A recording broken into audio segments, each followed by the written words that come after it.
Alam po natin na taon-taon pinaghahandaan ang pag-islam ito. At taon-taon, maraming iboto ang tumutungo sa Quiapo at sumasama sa posisyon nang sa gayon ay makaagapay ang tumuong Jesus Nazareno. Alam po natin na ang imahe ng Nazareno hindi lamang isang likha ng sining, kundi isang buhay na paalala na magiging pag-ibig ng Diyos na kasama natin sa bawat hakbang ng ating buhay. At lalo-lalo na po sa gitna ng ating mga pag-ibig. Ano nga ba yung nais na iwan sa atin ng pag-istahan ito? Ano nga ba yung nais na ibahagi sa atin ng ating Panginoon Jesus sa pag-iwan ito ng kanyang pag-istahan? Ito po ang ating pag-ibig. Una, ang sakripisyo ng Diyos para sa tao. Ang imahin po ng Senyor Jesus Nazareno na may mabigat na krus sa kanyang balikat ay paalala ng tulang sakripisyo ay ialay ni Kristo para sa ating kaligtasan.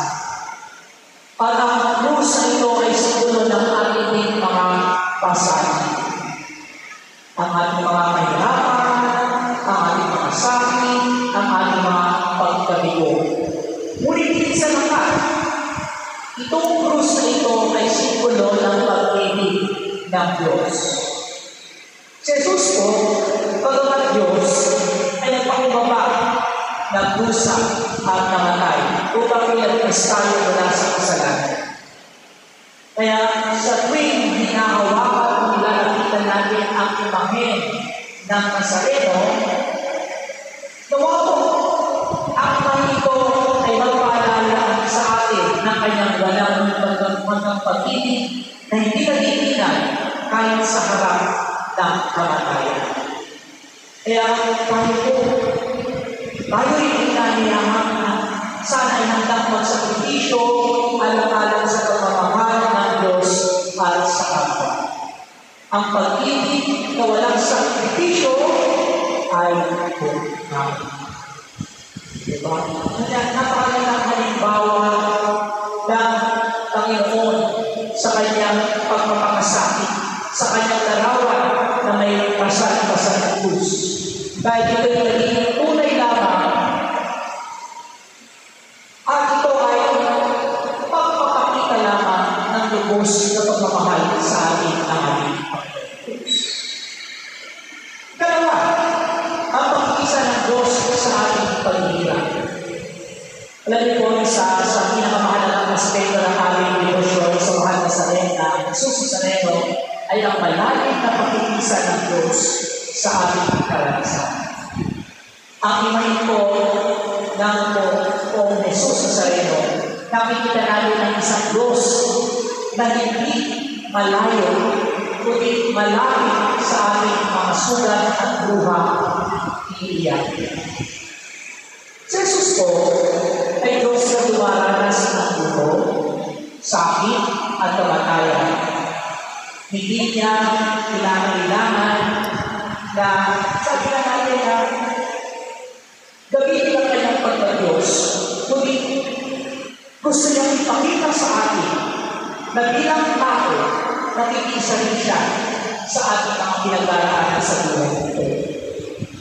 At dahil dito, nais ni Jesus na tayong lahat ay bakayan sa mga pinagdaraanan natin sa ating buhay. Kaya sa ating sariling buhay, maaaring madalas natin maramdaman na tapos tayo sa ating mga problema. Ngunit ang devotion natin sa Senyor Jesus Nazareno ay nagpapaalala sa atin na si Jesus ay inalipin natin. Kasama natin sa bawat hakbang ng ating kalbaryo. Kaya tayo pinagin natin doon. Magtiwala tayo sa Diyos na hindi lang nakikisa, kundi siya rin pinagpapasan ng ating mga krus. Nakita ko natin yung napakaraming sumasama sa translasyon.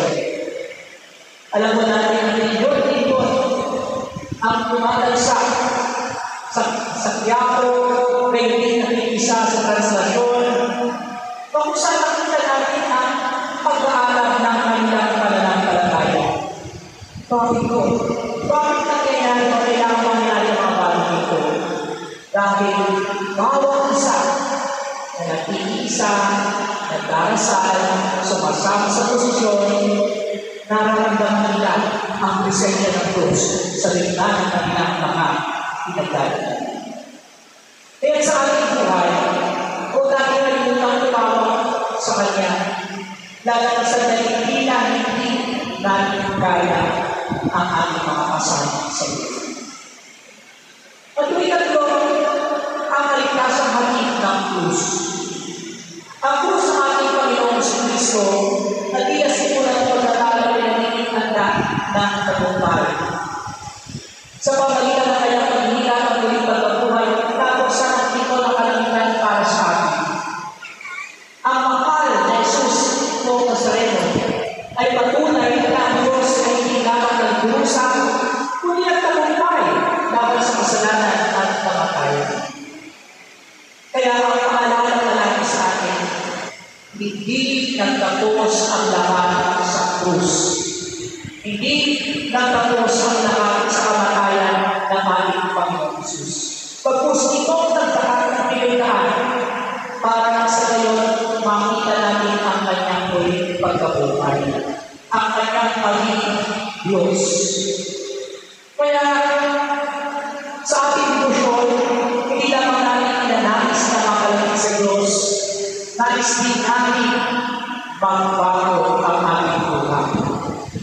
Dahil ang tunay na devoto ng Jesus ng Nazareno ay hindi lamang hinihiling, kundi nagsisikap maging mabuting tao. Alam niyo po ito yung iniyagdaan ng ating mga nakardinal o si Agnicola na bawat devoto ay sumusunod sa kalooban ng Diyos at nagtanais na maging mabuti. Kaya ang ating pananampalataya ay dapat humatong sa pagkilos. Nandiyan mo ating pagtulong sa ating kapwa, sa pagiging tapat, at sa pagsunod sa buhay ng araw at pagsunod sa kalooban ni Kristo. Ang mahal na Jesus ng Nazareno ay paalala na naligtasan na hindi nabubuhay sa kanyamanan o kapagalian o sa pag-ibig at kababaang loob. Kaya ang mahalagang tanong sa atin, paano natin sinasabuhay ang ating pananampalataya araw-araw? Tayo na nagpapakita ng awa, tayo na nagpapakita ng pagmamalasakit tulad na pinakita ng ating Panginoon Jesus. Mga kapatid, ang mahal na Senyor Jesus Nazareno ay hindi lamang amin, kundi isang tawag, isang paanyaya na tahangin ang landas ni Kristo. Sa gitna po ng ating mga pagsubok, huwag natin kalimutan na kasama natin ang Diyos na nagmamahal, nagpapasan, at naliligtas. Ang devotion natin hindi lamang sa ating pagkasama ito. Ito ay dapat maging patuloy na paglalakbay kasama ang Diyos araw-araw. Kaya, ito ay magsilbing tunay na buhay na saksi ng ating pananampalataya. Tulad ng Senyor Jesus Nazareno, nawa tayo ng instrumento ng pag-ibig, sakripisyo at kaligtasan para sa iyo. Nawa, uli pa rin tayo ng bayan ng ating Panginoon Jesus, Senyor Jesus Nazareno. At nawa, ang kanyang pagbabayan ay patuloy na magbunga sa atin ng patuloy na pagbabago para sa pagsunod at tuloy na pagkakamit ng Panginoon. Amen. Muli pa lang